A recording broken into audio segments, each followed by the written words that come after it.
to try and break down the numbers of UltraTech. I'll come straight back to you, Abhay, in just a couple of minutes. Gaurang, thank you for coming in and at fairly short notice. How are you reading in the numbers? The top line is better than expected, but it's essentially the margin number, or rather the EBITDA, the absolute EBITDA number, which is around a couple of 100 crores higher than what the expectations were. And that is flowing through on PAT. Around 100 crore of that is flowing through on PAT. Talk to us about how you're looking at the numbers. So, Harsh, thank you so much. Good afternoon. All standard disclosures by SEBI in place. We have a positive coverage on UltraTech. And I think looking at the numbers, and I hope, again, I'm assuming there is no one-off or any extraordinary item, I will put it in one sentence: big boy has delivered.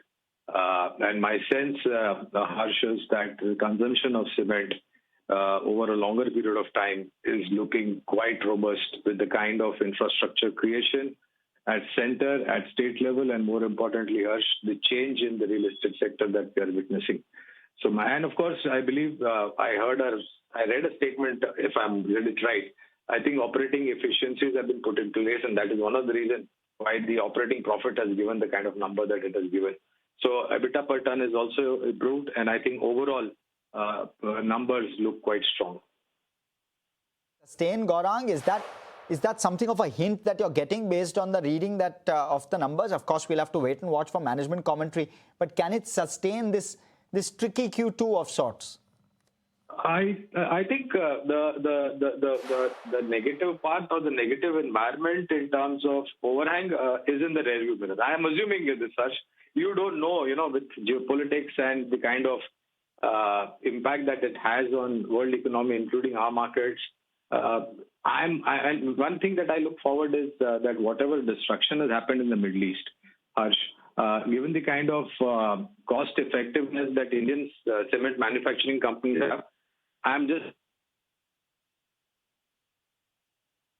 opportunity like cement even for ferrous and non-ferrous metals, as long as recreating the infrastructure which has been destroyed in the Middle East. Gaurang, just very quick question. Would you play through UltraTech? Would you play through some other cement players? How are you suggesting your clients play the cement space? Well, I'll put it in this way, Harsh. If you have deep pockets, UltraTech. If your pockets are not very deep, you have other investment ideas. You have ACC, you have Ambuja, you have Dalmia Bharat, you have Ramco Cement, you have JK Cement.